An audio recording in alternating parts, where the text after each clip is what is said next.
I'm Rachel Dolphy, and today we are making a spicy sausage and kale soup.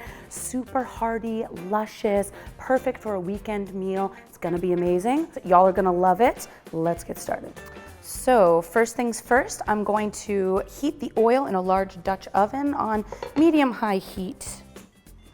And this is just going to help our sausage get started. We'll want to render out all that delicious fat, cook our onions in it. It's gonna be so good.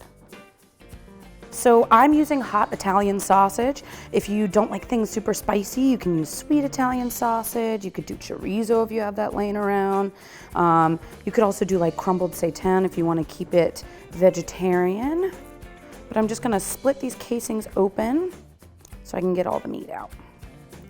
All right, so sausage going into the Dutch oven here. Just get it nice and crumble. You're gonna break it up into little pieces, but you wanna hear that sizzle. So wait until the oil gets hot enough to hear that going. So you don't wanna end up steaming the sausage. You wanna get all the fat and all the goodness so you can get it nice and crispy. There we go. So we're gonna break these up. You don't want it to be teeny tiny pieces, but just enough that you do get some good chunks. So like I said, so the fat renders out and you're good to go. So we'll let that get nice and golden brown and hang out, and then we'll take it out with a spoon so we have all the good fat left. So next up, we are going to dice 2 medium onions. I like little pieces just so they get nice and sweet and caramelized.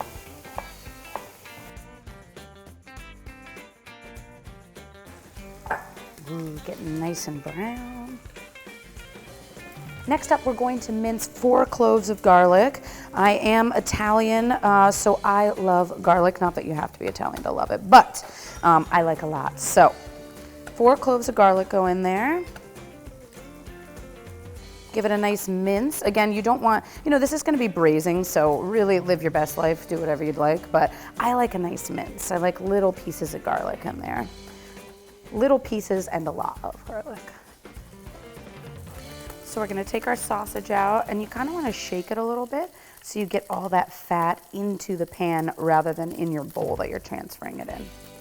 And if you can see all those good brown bits on the bottom, oh, that is exactly what you want.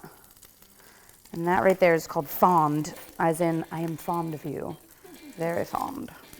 So, sausage out. We're going to reserve that for later. We'll add it back in once we do the kale and things like that. But next up, we're going to add our onions in there. Whee! Into the pool, little bitties.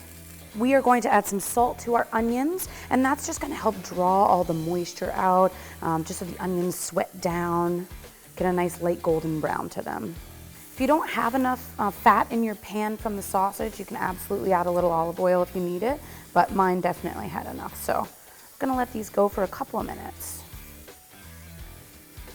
Next up, we're adding our garlic in, and we're just gonna get that fragrant and aromatic. Just cook it for about a minute or so, just so it's not raw. We're not gonna go too far on it though. Next up, we are adding 2 teaspoons of red chili flakes. If you do not like heat, absolutely, take them out. Don't add as much. I'm a spicy gal, so we're gonna add all of these in. Ooh, yes. And we are also going to add a 1/4 cup of tomato paste. And we're gonna cook that down until it gets a nice, deep, dark red. This is called a pinçage. And you want it to kind of look like the color of a brick house, like an old brick house, So you want it to go for about 5 minutes. And what I like to do is just coat all of my veg in this tomato paste and keep stirring it. You don't want it to burn. It does have a lot of sugar in it, and it is concentrated. So just keep kind of going on it. Patience is key, but it will be rewarded. And once that gets to that brick color, we'll move on to the next. We'll add a little wine. It's gonna get saucy. So this is when my southern accent comes out very strongly. It is time for wine. We are going to deglaze. Oh, that is the most beautiful sound I've ever heard. So we're gonna get up all of those brown bits on the bottom, the tomato paste that's caramelized, the chili flakes that have toasted, and we are going to let all of these flavors marry and come to a little boil. And while that's all going on, we are going to julienne some kale. What we're going to do is remove the leaf from the rib, and it's very easy to do. You just pinch the bottom part, kind of make yourself a little cut here, an indentation, and then pull it clean, and that's it. And you're left with this rib, which you can totally keep. You could chop it up and add it to it if you'd like. I'm gonna put ours to the side, but you just do that over and over and over again until you have a stack of leaves. Okay, so once you have your leaves, you're going to stack them in a little pile. Just pick ones that are similar size, stack them up, and then you're gonna roll them all together. A lot of people say like a cigar, but I mean, who's rolled cigars in their lives? I don't know. So roll them together in a nice pretty package, and then you're just going to cut them into even strips. Really easy. Julienning is a fancy term, but it really just means cut into strips. Boom, look at that. Ooh. Now that our wine has reduced a little bit, we are going to add a 28-ounce can of crushed tomatoes here. Oh yes. And then we're gonna add 6 cups of chicken stock as well.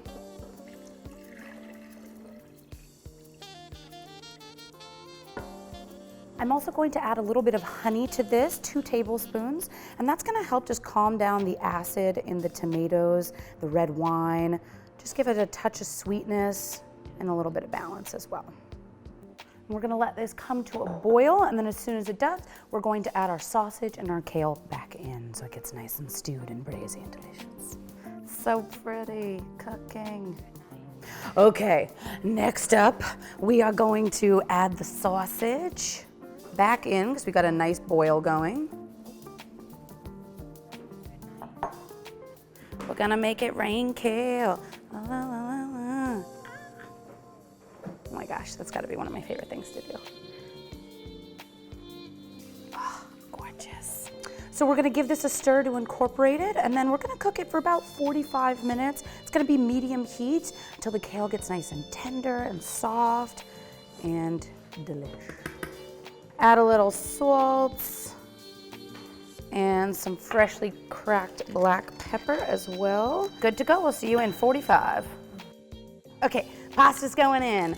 6 to 8 minutes on that. And you might have to add a little bit of water or chicken stock if your soup is reduced a little bit more, but in this case, we're looking in good shape. You can always adjust afterwards too, whenever you need.